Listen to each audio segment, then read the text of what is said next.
Hello, and welcome to Historical Fiction with Kviatoslav. I've been looking at the eras in which most of my historical fiction from the 20th century that I read is set in. And basically, there are three kind of main eras that I seem to be drawn to. These aren't necessarily my favorite eras historically, uh, but they are the ones that seem to produce the most kind of consistent amount of good historical fiction there. And I just thought I would discuss them a little bit.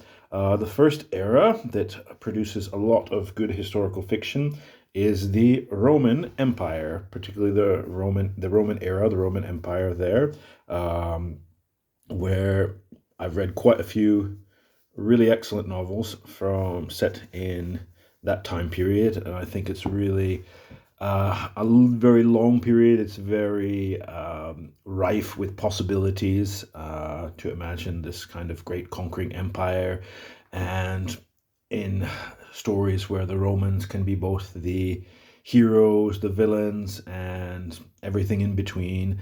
Just seems just and since it covers a great deal of land, most of Europe.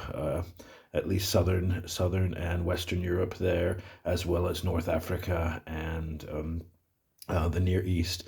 So it's really understandable that that's an era that has produced a lot of good historical fiction. The second era that I seem to be drawn to quite a bit is the Viking Age or the Viking era. And it's kind of understandable that Vikings stir the imagination greatly as they were, raiders, villains, and also explorers there. You can have basically raiding expeditions as well as sagas and stories of exploration and so on.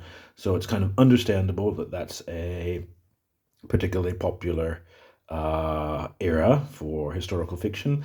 And a third era that I find myself drawn to, and this is probably because out of a personal interest in the era, as well as a lot of good historical fiction produced in the time of the Crusades, which is one of the most interesting kind of classes of culture there.